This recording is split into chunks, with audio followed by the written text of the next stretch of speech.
Because being in the present moment allows us to break that loop of the repetitive thoughts, the rumination, the overthinking, the pain, all these different things. We can get trapped in this constant loop. It's like a broken record. It's just repeating and jumping all the time, staying in that.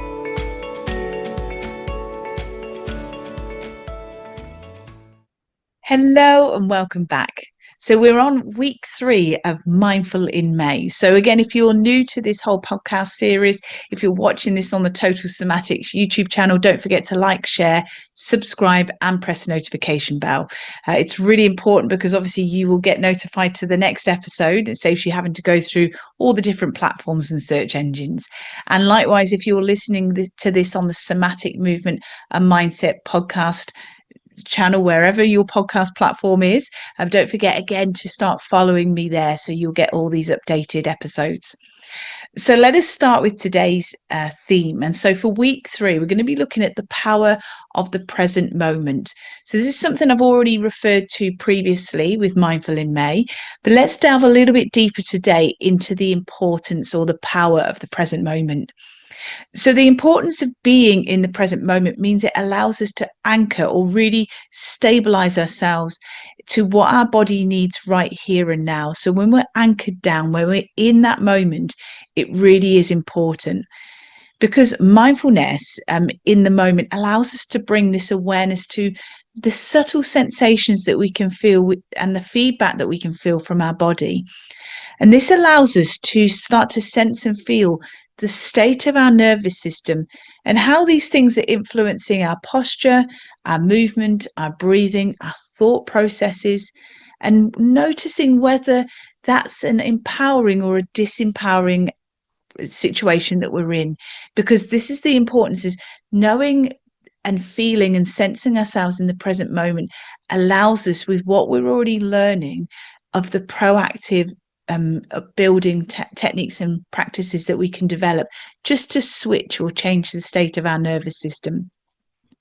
Because being in the present moment allows us to break that loop of the repetitive thoughts, the rumination, the overthinking, the pain, all these different things. We can get trapped in this constant loop. It's like a broken record. It's just repeating and jumping all the time, staying in that. So when we break that loop, we can start to live more mindfully, more present. Again, quieting down those overthinking, overanalyzing, the rumination that can develop. Because we can't change the past. What's been has been, it's water under the bridge. We've just got to let that go. What we can do, though, is we can't change the past, but we can repattern the present. We have so much power in what we can do now. And with the process of neuroplasticity, that process of creating new wires within our brain to override old habits, old processes, it's really important. We have that skill. Our body is constantly adapting and evolving and changing.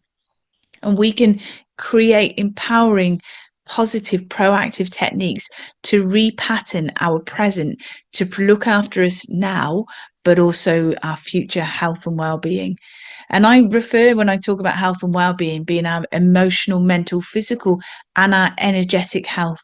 So important that we take really good care of looking at how we can repattern what we're doing now to take care of ourselves. You see, each mindful moment that we have is a building block to long-term well-being. And I'll often say this, I was only saying it to somebody in clinic recently, that I said that Rome wasn't built in a day, so we can't expect everything to happen immediately. These things, like building blocks, like if we were building a house, it's just one layer, one brick at a time. And what will happen is that allows us to be less harsh, less judgmental on ourselves. If we are a perfectionist, it allows us to let that go, just ease off on ourselves a little bit.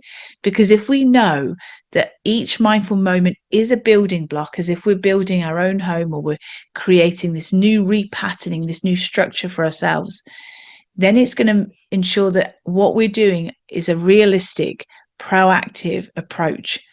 Again, we are going to have the ups and downs. There's going to be stresses, all sorts of unexpected things that happen in our life.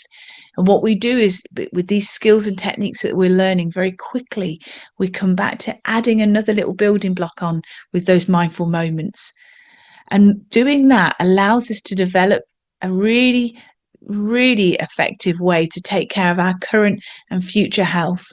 If we're doing this consistently, small little practices at the time, and seriously over the years, seeing this so many times in my own personal practice, as well as with working with other people, is you then look back and you see what you were like in the past and you think, wow, all those little things that I've done over the time has actually brought and shifted me to how I am today. You see, sometimes when we're in the moment, we can be so full in the moment that we don't actually notice how things can be shifting and changing us in a positive direction. So that's why I really encourage you to really appreciate the power of the present moment and how those little things can start to change and improve how we approach our life now and in the future. And so that's where I want to share with you our third copy for this week. So this week, I've actually entitled it The Power of the Present Moment. So I've got here 5 takeaway points. So things to develop and practice on now, but also into the future. So the first of these practices, when we're thinking of the power of the present moment, is to bring full attention to 3 daily tasks. So for instance, I've put here, it could be brushing your teeth. It could be drinking a lovely cup of tea. It could be also just maybe walking. I sometimes do this. I'll walk out the front door, walking down the steps to the car, and I'll just notice, what's the temperature like on my face? Is it a cold, chilly day? Is it a warm day? Can I feel the sun on my face? All those moments, just make attention to all those little bits as you go along. It's really important. Then I've got here the second point: practice somatic movements slowly and savor the sensation and the shifts. And that's again working very much with the previous weeks. We want to keep bringing our somatic movement practice in, because that is a very powerful full body way of changing the state of our nervous system. It's releasing muscle tension. It's easing any rigidity or discomfort we have in our joints, because obviously it's releasing tension and tightness, and it's gentle mobilization. So when we're practicing somatic movements slowly and we're savoring the sensations and the shifts and the changes that we feel, we really are developing this power of being in the present moment. Again, if you want a resource, and I shared it in the previous week, but if you want a resource to practice your somatic movements, and then when you've got that resource, you might want to just take a snippet and apply it in different settings. If you go to totalsomatics.com/gift, as in GIFT, totalsomatics.com/gift, and that's where you'll be able to savor those beautiful sensations and feedback and the shifts in your nervous system when you're practicing clinical somatic movement. So the third point I've got here is to repeat the mantra or the expression or the cue, and it is, I meet myself in the moment with my breath and with kindness and grace. It could be something different. You might want to change it to what feels more comfortable with you. But here, if we're savoring or encouraging ourselves to really develop this power of being in the present moment, plus considering last week where we want to be kinder and nurturing on ourselves, can you see, and again, change this to your own sort of expression, whatever sits with you. Let's just break down that I meet myself in the moment. So I'm meeting myself here, not thinking of something that's happened in the past or worrying about what's going to happen in the future, but also with my breath. So again, just noticing, if I'm in the present moment, what's my breath like? Is it shallow? Do I need to just take a moment to do those deep breaths, just holding it there with kindness and grace? So we're not over analyzing or creating a judgment or being harsh on ourselves for however we feel in that moment. Instead, it's just taking that time out, just maybe putting your hand on your chest again, just bringing yourself into that moment and allowing that to be a form of self-soothing and nurturing, just to bring us down again into a bit more of a calm, regulated state within our nervous system. The fourth point I've got here is to journal 3 present moment observations each night. So again, when we keep a journal, it's just reinforcing, a really good practice to reinforce again, especially with our hand writing on a little notepad. It's so great for our nervous system and our brain to reinforce 3 present moments that we had. So it could be, again, as I mentioned, it could be that day brushing your teeth. It could be having that lovely cup of, for me, a lovely cup of green tea in the morning. I'll have that and I'll go, oh, that's so nice. It's so nice.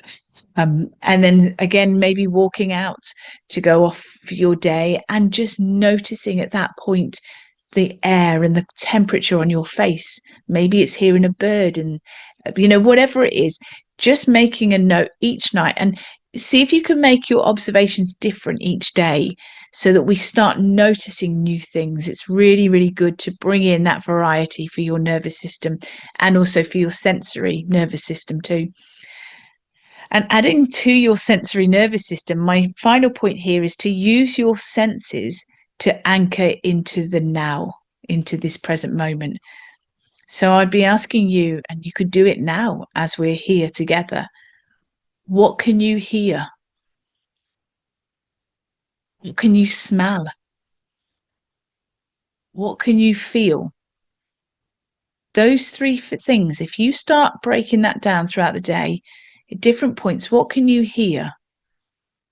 What can you smell? What can you feel? So, for instance, I'm here now and I thought I'll share this with you. What can I hear? As soon as I said, what can I hear? I can hear all the lorikeets, all the parrots in the garden, just going off, like really excited. What can I smell? I can smell these beautiful flowers behind me. The lilies are really strong, so I can smell those. My father-in-law wouldn't like it, but I love them. So really strong. So I can smell those beautiful lilies. So that's the first thing I could smell on that. And what can I feel? So while I'm sitting here now, I can feel that I've just got my hands rested on my table. I can feel that my seat's just holding me nice and secure. And I just touch the seat and it's like a leather cold feel that I can feel here. And my feet are just planted on the floor and I've got a wooden floor, so I can just feel the floor there. And it's just a warmish temperature on the floor. So you can see just breaking those little things down. And then you might go back and say, what can I hear now? And listen out for something else. And then what can I smell? Can you smell another aroma? And then what else can I feel? Maybe it's your clothing. Maybe it's your hair sitting on your shoulders. All sorts of things. Break everything right down. And what we're doing here is anchoring. We're really coming back into the present moment. And we are really bringing our sensory nervous system back online. Because if we've been in a survival stress response, it's the last thing we're going to be doing is being mindful and noticing all those different things that are happening around us. We're just in that tunnel vision, go, go, go.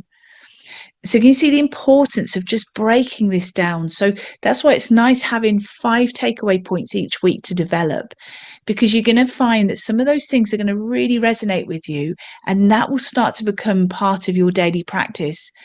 However, I would suggest holding on as we go through these weeks together, holding on to these resources, because we're always evolving and shifting and changing.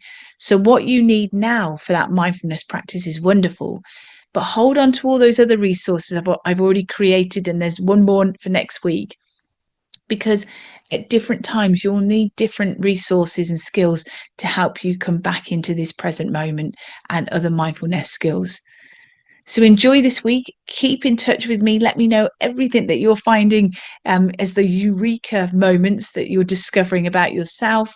And I look forward to seeing you all next week. So all my love, all my very best wishes. Take care. Bye. Thank you for joining me today. If you've enjoyed this episode, please leave a rating and also forward this on to somebody you know will benefit. To learn more about pain relief, plus how to improve your health and well-being, go to totalsomatics.com. Until next time, take care.